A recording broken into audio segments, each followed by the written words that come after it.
Praise the Lord. യെശയ്യാ പ്രവാചകന്റെ പുസ്തകം 63-ാം അധ്യായം അതിൻ്റെ 1 മുതൽ 19 വരെയുള്ളതായ വേദവാക്യങ്ങൾ. ഏദോമിൽ നിന്ന് രക്താംബരം ധരിച്ചുകൊണ്ട് ബൊസ്രയിൽ നിന്ന് വരുന്ന ഒരുവനാർ, വസ്ത്രാലങ്കൃതനായി തൻ്റെ ശക്തിയുടെ മാഹാത്മ്യത്തിൽ നടകൊള്ളുന്ന ഒരുവനാർ. നീതിയെ അരുളി ചെയ്യുന്നവനും രക്ഷിപ്പാൻ വല്ലവനുമായ ഞാൻ തന്നെ. നിന്റെ ഉടുപ്പ് ചുവന്നിരിക്കുന്നത് എന്ത്? നിന്റെ വസ്ത്രം മുന്തിരിച്ചക്ക് ചവിട്ടുന്നവൻ്റേതുപോലെ ഇരിക്കുന്നതെന്ത്? ഞാൻ ഏകനായി മുന്തിരിച്ചക്ക് ചവിട്ടി, ജാതികളിൽ ആരും എന്നോടുകൂടെ ഉണ്ടായിരുന്നില്ല. എൻ്റെ കോപത്തിൽ ഞാൻ അവരെ ചവിട്ടി, എൻ്റെ ക്രോധത്തിൽ അവരെ മെതിച്ചു കളഞ്ഞു. അവരുടെ രക്തം എൻ്റെ വസ്ത്രത്തിൽ തെറിച്ചു, എൻ്റെ ഉടുപ്പൊക്കെയും മലിനമായിരിക്കുന്നു. ഞാനൊരു പ്രതികാര ദിവസം കരുതിയിരുന്നു, എൻ്റെ വിമുക്തന്മാരുടെ സംവത്സരം വന്നിരുന്നു. ഞാൻ നോക്കിയെങ്കിലും സഹായിപ്പാൻ ആരുമില്ലായിരുന്നു. ഞാൻ വിസ്മയിച്ചു നോക്കിയെങ്കിലും തുണപ്പാൻ ആരെയും കണ്ടില്ല.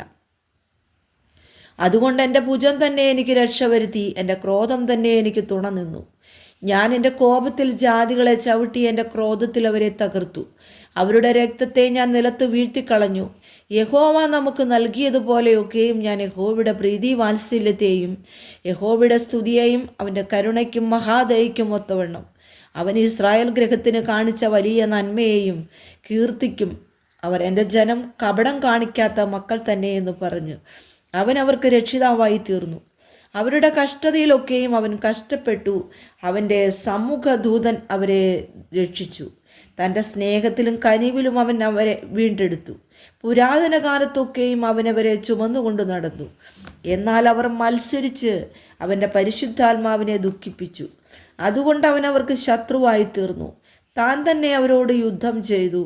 അപ്പോൾ അവൻ്റെ ജനം മോശയുടെ കാലമായ പുരാതന കാലം ഓർത്തു പറഞ്ഞത്, അവരെ തൻ്റെ ആടുകളെ ഇടയനോടുകൂടെ സമുദ്രത്തിൽ നിന്ന് കരേറുമാറാക്കിയവനെവിടെ? അവരുടെ ഉള്ളിൽ തൻ്റെ പരിശുദ്ധാത്മാവിനെ കൊടുത്തവനെവിടെ? തൻ്റെ മഹത്വമുള്ള ഭുജം മോശയുടെ വലം കൈക്കൽ ചെല്ലുമാറാക്കി തനിക്കൊരു ശാശ്വത നിയമം ഉണ്ടാക്കിയതിന് അവരുടെ മുമ്പിൽ വെള്ളം വിഭാഗിക്കുകയും അവരുടെ റാതവണ്ണം മരുഭൂമിയിൽ ഒരു കുതിരയെപ്പോലെ അവരെ ആഴങ്ങളിൽ കൂടി നടത്തുകയും ചെയ്തവനെവിടെ? താഴ്വരയിലേക്ക് ഇറങ്ങിച്ചെന്ന് കന്നുകാലികളെപ്പോലെ യഹോവയുടെ ആത്മാവ് അവരെ തഞ്ചുമാറാക്കി. അങ്ങനെ നീ നിനക്ക് മഹത്വമുള്ള ഒരു നാമം ഉണ്ടാക്കേണ്ടതിന് നിന്റെ ജനത്തെ നടത്തി. സ്വർഗത്തിൽ നിന്ന് നോക്കി വിശുദ്ധിയും മഹത്വമുള്ള നിന്റെ വാസസ്ഥലത്തു നിന്ന് കടാക്ഷിക്കണമേ. നിന്റെ തീഷ്ണതയും വീര്യപ്രവൃത്തികളും എവിടെ? നിന്റെ മനസ്സലിവും കരുണയും എന്നോട് കാണിക്കാതെ വണ്ണം നീ അടക്കി വച്ചിരിക്കുന്നു. നീയല്ലോ ഞങ്ങളുടെ പിതാവ്. അബ്രഹാം ഞങ്ങളെ അറിയുന്നില്ല, ഇസ്രായേൽ ഞങ്ങളെ തിരിയുന്നതുമില്ല.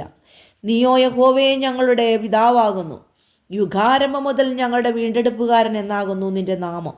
യഹോവേ, നീ ഞങ്ങളെ നിന്റെ വഴി വിട്ട് തെറ്റുമാറാക്കുന്നതും നിന്നെ ഭയപ്പെടാതെ വണ്ണം ഞങ്ങളുടെ ഹൃദയത്തെ കഠിനമാക്കുന്നതും എന്ത്? നിന്റെ അവകാശഗോത്രങ്ങളായ നിന്റെ ദാസന്മാർ നിമിത്തം മടങ്ങി വരേണമേ. നിന്റെ വിശുദ്ധ ജനത്തിന് അല്പകാലത്തേക്ക് മാത്രം കൈവശമായ ശേഷം നിന്റെ വിശുദ്ധ മന്ദിരത്തെ ഞങ്ങളുടെ വൈരികൾ ചവിട്ടിക്കളഞ്ഞു. ഞങ്ങളിതാ നീ ഒരിക്കലും വാണിട്ടില്ലാത്തവരും നിന്റെ നാമം വിളിക്കപ്പെട്ടിട്ടില്ലാത്തവരും എന്ന പോലെ ആയി തീർന്നിരിക്കുന്നു.